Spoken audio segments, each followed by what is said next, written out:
de alunos do sétimo ano, hoje dia 25 de maio, agora são 7 da manhã, e nós vamos iniciar a nossa aula de ensino religioso. Veja bem,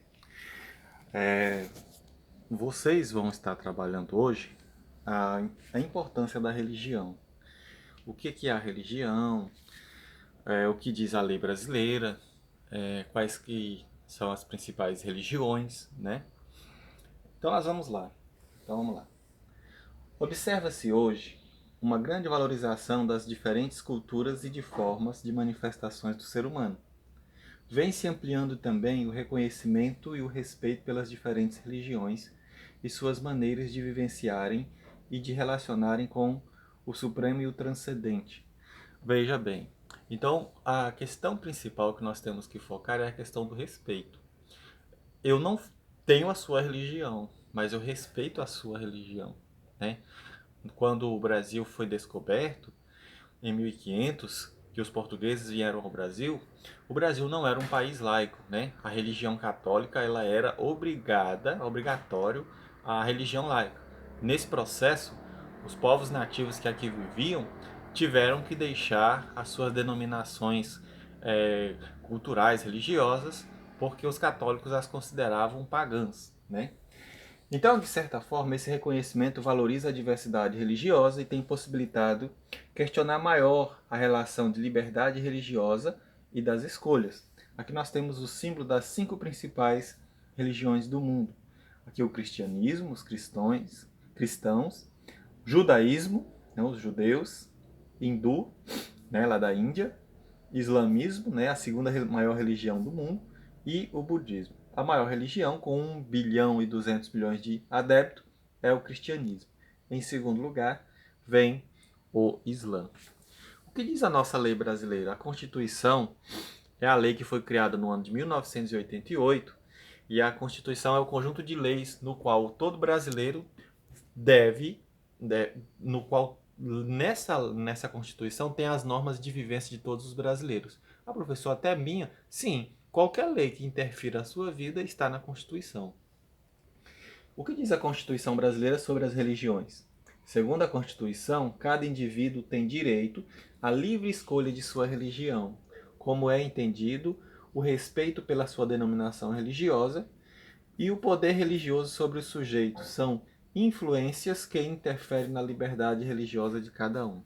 Então, cada um é livre para fazer a sua escolha, né? Lá tem uma questão também que retrata a questão das 4 formas, 4 tipos de religião. Então, vamos lá. O primeiro tipo de religião são as heranças vividas, como um costume ou uma tradição. Então, nós temos herdados dos nossos pais alguns costumes religiosos que nós passamos de pai para filho. Como, por exemplo, eu vou citar o meu exemplo que sou católico, né?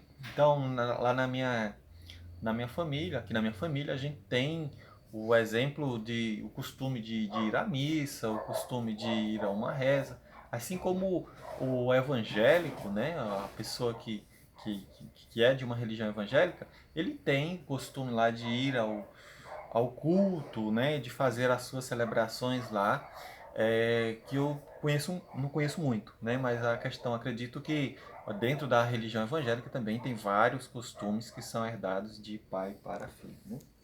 Segundo tipo, né, a religião de herança, mais assumida em seu conteúdo fundamental através da formação, escolha e consciência. Então, ao longo do crescimento, nós vamos ter muitas pessoas que vão mudar de religião. Ao longo de sua formação, não vão se sentir bem em sua religião patriarcal e pode ser que ele escolha se encontre melhor em outra religião, né? Terceiro tipo de religião, né? Religião de herança, mas onde o sujeito vive numa atitude de abertura e busca experimentando outras religiões, ou mesmo escolhendo por opção, outra, né? Então, é uma pessoa livre, né? É uma pessoa que não é fechada em uma só religião. É uma pessoa que ele é livre, inclusive, né? De pensamentos fora da religião, né? Ah, eu acredito na religião, mas acredito em outras coisas também. Tenho a mente aberta para ir em vários espaços religiosos, né? Então, assim, nós temos esse tipo de religião.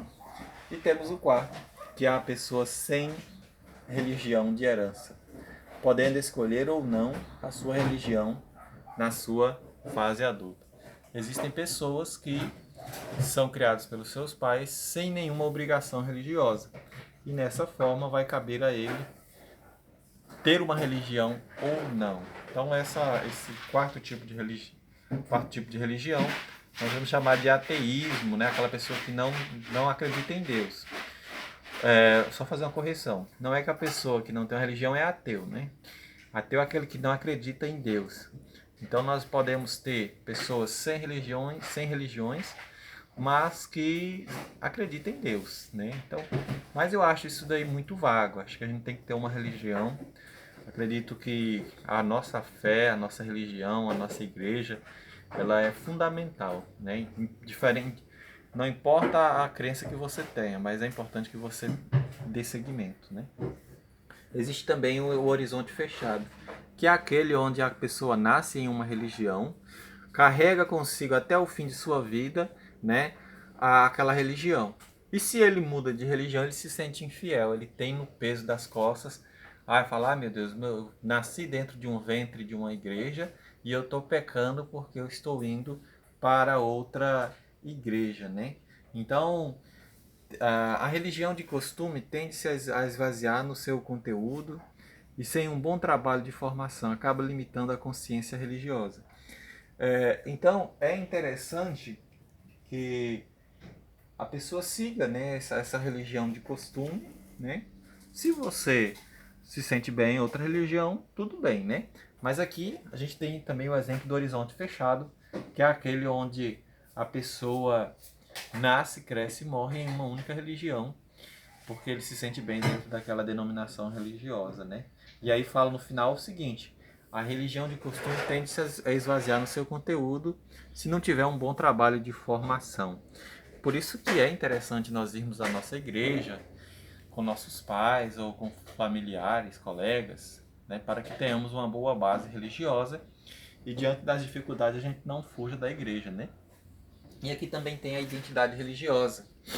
Há casos em que a identidade religiosa é cultivada autenticamente desde o nascimento. Em algumas religiões de matrizes africana, os conhecimentos religiosos são passados de pai para filho, ou seja, na própria gestação da criança já vai sendo preparada nas futuras obrigações. Então, desde nascido, aquela criança já vai saber o que já vai receber uma obrigação religiosa. Aqui no texto cita a religião católica, onde a criança nasce, vai ser batizada, faz a primeira Eucaristia e a Crisma. Na religião evangélica, você pode até responder isso aí na sua resposta, que a criança ela vai ser batizada, né, com uma determinada idade. Eu não sei com quantos anos na igreja evangélica que se batiza, né, mas acredito eu que não tem uma idade específica. Acredito que a partir dos 10 deve, né, o pessoal, vocês aí alunos podem me dar uma luz melhor como é que funciona o processo de batismo aí na sua igreja. Você pode até escrever aí como que é feito o batismo na sua igreja e qual que é a importância do batismo para você, tá certo?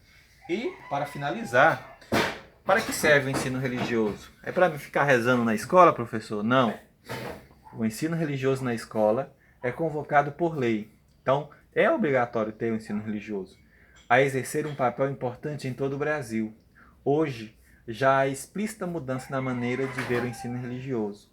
Não mais restrito a uma determinada orientação religiosa, mas observa-se um grande esforço em apresentar e estudar a diversidade religiosa nas escolas.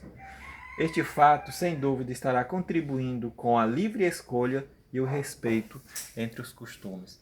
Então nós temos um Brasil múltiplo, né, de 212 milhões de habitantes, várias denominações religiosas, não podemos nos esquecer da nossa herança afro-brasileira, e tudo isso, com as aulas de ensino religioso, passa a ser respeitada com o passar do tempo. Uma boa aula, um forte abraço.